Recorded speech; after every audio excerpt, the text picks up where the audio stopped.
I look back and I think it was all a bit strange. I think it was almost like a denial. Oh, we don't want to talk about disability. We don't want our family to be seen as being anything different from any other family in the street, you know. So it was all kind of like, well, just pretend that everything's okay. I wasn't lucky to be mainstreamed. Actually, it was a fundamental right that I had. And so that led me to that training course to learn more about what other rights do I have, what other rights do disabled people have that maybe aren't built into law but maybe should be, and we should be fighting for them, because we are entitled to live in an inclusive society. They don't understand the struggle that many people with disabilities have had to fight for just ordinary things in the way of employment, education, housing. All those things are areas where disabled people have had to fight to have basic needs met. Welcome to Generations of Change.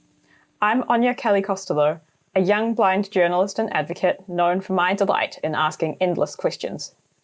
I mainly grew up in the 2000s, and I vividly remember the camaraderie of being at camps with other blind kids and teens. In the real world at school, I was surrounded by sighted people. I was a good student, but I remember the shame I felt when a teacher asked me why I was sitting alone at lunch, and the frustration of having to fight to be in the jazz band just because I couldn't see. While at uni, I stumbled into a role advocating for accessibility law. Suddenly, it was my job to connect with and empower other disabled people to be part of a call for change, and I had to find the courage to build relationships with a whole lot of virtual strangers. That job would end up bringing me into community and solidarity with students, writers, academics, business people, and advocates of all ages. Disability was our shared experience, and together we would champion change. Our efforts built on decades of leadership from disabled people. But how was it growing up disabled 40 or 50 years ago, or acquiring disability as an adult? How has Aotearoa changed? How has it not? What unplanned moments would shape the lives of the visionary disabled people who dedicated themselves to making inclusion the norm? Join me for one of 7 conversations where both of us get to find out.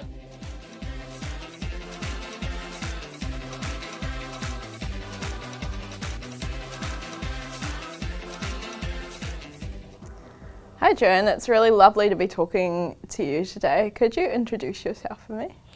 Sure. My name's Joanne. I am deaf and I'm autistic, and I'm also a parent of an autistic adult son. And can you tell me about some of the advocacy areas that you've focused on in the last couple of years as well? In the last couple of years in particular, I've focused on education, and a lot of that's to do with my own history. When I look back in my educational experiences, they didn't pick up that I was deaf until I was 8, which is quite remarkable when I think about it, and it's quite late. There was never any, the word disability was never used. It wasn't used in our household, and it wasn't even used in the education system when it came to me. But having said that, I had this obvious impairment. There were no supports or accommodations for that impairment either. The only accommodation, if you like, that they made was that I got to sit up the front, which some people might have considered to be more of a punishment than an accommodation. But yeah, I mean, I was lucky when I think about it, because I survived in that academic environment, and I put that down to my autism. Yeah, it made me focus very much on the academic, and I really enjoyed that. But I look back and I don't think I should have had to struggle so much through that system. I think I should have been given help, and I didn't get any. Totally, because I guess in terms of being able to listen to the teachers, and so would you have been using a combination of your leftover hearing and lip reading then? Yeah. So predominantly lip reading, which was self-taught. So there were no lessons in that. There was never any offer of, hey, let's teach you some New Zealand Sign Language. The mainstream environment, it was basically sink or swim. I know you didn't get your autism diagnosis till later in life. When you were a child, did you know that you were neurodiverse in some way? Did you have any awareness of that? No, and I think part of that was because when I went through that whole education system, or even in society, you didn't really see autistic people. They were, I'm guessing, in institutions, or many people my age just simply weren't diagnosed because it didn't really become a mainstream diagnosis until the 80s, after some pushing by some strong advocates. So no idea that I was autistic, but just knew I was different. I didn't relate to people very well in terms of how they saw things, and I just put that down to being a bit eccentric. Yep. And how about in your kind of family environment? My parents were English, and they came out here in the 60s, and they found it very difficult themselves to integrate initially. Life was very different here compared to back home. My father had come out of the army, so he was used to an army way of life, and all of a sudden he came here to and was employed, and it was very different for him. My mother had grown up with servants, and then she had married into the military, so coming here was just so vastly different. They didn't have initially friends or connections, so that made things challenging for them in terms of trying to maybe access services. Also, I guess, if you immigrate to a country, you kind of feel like you initially don't belong, you know, that you're fighting for your place in the society that you decided to go into. So I think for them it was like they didn't want to rock the boat by suddenly talking about disability, or we've got children that have disabilities. I have another family member who also has an impairment, and that impairment was much more obvious, so I guess that diverted my parents' time and energies as well. She got some support, even then very limited, and I look back and I think it was all a bit strange. I think it was almost like a denial. Oh, we don't want to talk about disability, we don't want our family to be seen as being anything different from any other family in the street, you know, so it was all kind of like, well, just pretend that everything's okay. That's interesting that them needing to come to terms with, you know, belonging in a new place could actually have quite a knock-on effect on that disability level. But now, of course, you talk about disability a lot. Yep. And can you tell me some of the things that maybe have helped you to get to that point where you feel comfortable and that it's something important to talk about? I think for me, one of the biggest differences for me in terms of how I saw disability was meeting other disabled people and realising it's okay to acknowledge that you're disabled. It's okay to acknowledge that your impairments may create some disability because society doesn't accommodate you. It's okay to ask and need those accommodations, because actually probably everybody needs some sort of accommodation in some way. But if you're disabled, it's much more obvious. You know, like a shy person might need a bit of encouragement to draw them out. But people who have a disability, they just need different accommodations, you know. I remember joining Facebook in about 2009 or something like that, and initially I was just, you know, putting up family pictures or, you know, maybe the odd photo. I hadn't even joined any groups, and then all of a sudden I kind of discovered Facebook groups, and I thought, oh, hold on, this is something different. And I joined one or two, and I immediately felt, right, okay. I felt like I'd found my place. For autistics to go into group settings is very challenging, so I didn't really go out and socialise. I didn't really go out and meet in groups, or if I did, I just felt really out of place. So I never generated those disability discussions. Whereas online, it became much easier to do so. And it gave me more confidence, I think, to formulate my own points of view. Yeah. Is that about the time that you got your autism diagnosis as well? Yeah, so initially I joined some of these groups, and I joined a couple of autism groups because I had my autistic son. And then the more I was participating, the more I realised that I actually identified with the autistic woman in particular that I was encountering. And I thought, well, this is a bit strange. Also at the same time I was having counselling. And the counsellor said to me, oh, you know, some of your answers are a little bit unusual. You know, you have some very black and white thinking. And as soon as he said that, I thought, oh, hold on a minute. I've heard that phrase before when it comes to autism. And he suggested that I meet with his colleague who did a lot of pre-assessments for people who were seeking an autism diagnosis. I filled out these forms that she'd given me. I said, I'm really not sure I am, because I don't do this and I don't do that, and rattled off all the things I didn't do. And she said, yeah, but you do. And and she went through my answers and we had a big discussion, and then she said, actually I think you need to consider pursuing a formal diagnosis. So that was quite interesting, because I would have expected her to have taken the other point of view of, no, you're definitely not autistic, that's it, go on your way, sort of thing. Yes, I think it's very easy for people to still treat autism as a thing that you don't want to be, right? Yeah. And as a thing to avoid. Yeah, I think I was very lucky. So meeting those right people, and they don't all have to be disabled, you can meet the right allies who just create those opportunities for you and also open doors for you. They validate your experiences. Yeah. Did having a formal diagnosis sort of impact your relation to disability? Did that make it easier to talk about? I think it can be very easy to feel like you're some sort of imposter if you don't have a formal diagnosis. And even as a disability advocate, you can feel like an imposter, because, I'm not as disabled as that person. But actually, it's not about your level of impairment. It's about your level of engagement and your passion to advocate. And another area I wanted to touch on is the intersections of having different impairments. Initially, I kind of the deafness was such an ingrained part of me that I almost didn't consider it an impairment, but I didn't kind of fit in with the deaf community either, because I hadn't grown up learning New Zealand Sign Language. I didn't necessarily understand why New Zealand Sign Language was so important to them from a cultural perspective.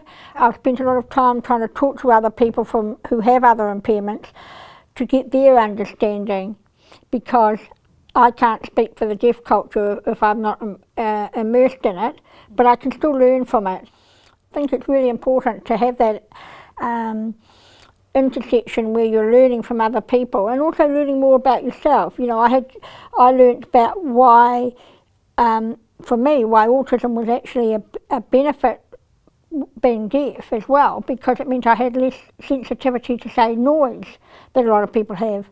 But both impacted on each other. Because I was autistic, I was able to cope with the academic side. I could hyperfocus. One of my hyperfocuses was reading. I was really quite obsessive about reading, but that meant that I could succeed on an academic level without accommodation for being deaf. But other deaf people might not have had that benefit. I was in year 10, fourth form, and this boy came into my class, and they said to me, we'd like him to sit with you because he's the same as you. Okay, so this boy was, he had some limited hearing, he mostly lip read, and they wanted to know if he could succeed like I was. And I thought, actually, people aren't all like me. There's no way he's going to do this. Because the only way I got through high school was I would take notes all through class, but that meant watching the teacher, so my notes would be all over the line, wouldn't be nice and neatly on the line, so I'd be taking notes, but then I would go home, and in the evening I'd have to transcribe those notes again. So my day started at 6 a.m. and it finished about 2 a.m. And I looked at this chap that I was being asked to assist, so I said to him, I don't think he's going to make it here if you don't give him some accommodations. As an adult, I went back to the high school and I said, how come I didn't get any accommodations? How come you guys didn't actually offer me some genuine support? And they said, we're waiting for your parents to ask. When parents enrol a child who has additional needs at a school, you're not given a brochure that says, hey, here's some funding things that you might need to know about, or here's some stuff around additional supports that children might need. You're not given anything. So you're expected to blunder your way through the Ministry of Education website, talk to other parents, which fortunately we have now with Facebook groups, but if you go back 10, 20 years, that wasn't an option. One other thing I wanted to talk about is how having an autistic son may have shaped your perspective to disability, but also to parenting. Obviously there are a lot of non-disabled parents who have disabled kids, and sometimes those of us in the disability community who are or aren't parents can feel like some parents can be really good allies and can listen to other people in the community really well, and some parents struggle with that. What do you think your perspective has been being a parent who's also disabled? I think I always felt on the back foot. To be honest, I always felt like other parents were judging. And I don't know if that's just the New Zealand culture, because I think I see it, other parents judging other parents all the time, but when you're disabled, you kind of feel a lot more self-conscious about that. I'm advocating on a rights-based approach. Parents who are not disabled or don't have disabled children don't even consider rights. They just rock up to a school and their child will go through and, you know, be allowed to enrol and on it'll go. When you're disabled or you've got a disabled child, you're fighting for every single little right that you can, and it's much more tiring as a parent. Yes. How did you initially learn about sort of rights for disabled people, or you know, that sort of human rights-based approach? And I would say for me it was through social media, through the Facebook groups that I was in, and also through real life contact. So one of my neighbours has 2 autistic children, and she wanted to enrol one of her children at the local school, and the principal said to her, "I'll see you in court." And she said, "Okay." But then he backed down. And she did enrol them. They were both mainstreamed, even though they had significant impairments. She said, "Oh, my child has a right to enrol." Oh. She had a limited context in which she knew she had rights, whereas I didn't even know that. The UNCRPD stands for the United Nations Convention on the Rights of Persons with Disabilities, and I became interested in that document because I realised that it actually clearly specified some rights that disabled people were entitled to. And one of those things for me, for example, was around the right to an inclusive education. That actually I wasn't lucky to be mainstreamed. Actually it was a fundamental right that I had. And so that led me to that training course to learn more about what other rights do I have, what other rights do disabled people have that maybe aren't built into law but maybe should be, and we should be fighting for them, because we are entitled to live in an inclusive society, but society hasn't kind of got there yet. Absolutely. If you thought of maybe a bit of a vision of where if our rights were all being upheld in the education space, what would that look like for you? Ooh. For me, one of the things it would look like is that parents wouldn't feel like, they wouldn't dread the phone calls from school telling them that little Johnny has to go home. They wouldn't be frustrated at their child only being allowed to attend part-time. They wouldn't have to deal with suspensions, exclusions, stand-downs, even restraint, and their child would just be accepted. But to me it's much bigger, that if we get it right there, that society as a whole will just learn to accept people with disabilities as being just another human in their sphere, in their circle, in their community. I think society kind of wants to have commonality, wants to put people into groups. When I think about a cohort that I know who went through Teachers Training College, the training that they had 1 week on, if you like, special needs, a term that I don't particularly like, but that's what they called it. That week of special needs was 0 training on autism. ADHD training was here, watch this little video online and then write a 400-word essay. You know, it's not practical, it's not hands-on. There was no engagement, no attempt to engage with, say, the disability community and get an autistic adult in to talk about those experiences in the classroom. Yeah. Last week I was speaking on a panel at an inclusive education symposium, and one thing that I did notice that, you know, the teachers who were in the room, once they were hearing 5 of us disabled people talking about our experiences, they got, oh yeah, this is really important, this is valuable to be hearing from disabled people. And sometimes it can be really beneficial. I had a teacher approach me to say, oh, would you come and give a talk to some teacher aides? So I did a talk to teacher aides, and it was really well received. Well, I wrote it, my daughter spoke to it, she's very articulate, and it was really well received. So then we got asked, well, could you come and do that same training to teachers? But the most amazing thing for me was that the SENCO came and said, you know, I used to teach your son and I looking back, I was not a good teacher for your son because I didn't actually understand and know about autism. Now I know I would do things differently. So to me, I think if you make a difference for one teacher, that's huge. That's quite a courageous thing to do. Yeah. When you're doing quite a lot, obviously you're a parent and very involved in advocacy and probably other things as well. I know you do landscape photography, for example. Is the photography something that you would do when you're kind of starting to feel quite stressed or burned out, or like there's a lot going on, or what sort of things do you do? When I had counselling a few years ago, the counsellor said to me, do one thing each day that will bring you joy, even if it's just sitting down quietly with a cup of tea, because sometimes you can get burnt out by everything that you're doing, or disheartened by lack of progress, or just feel, down because it's winter and there's, long grey days.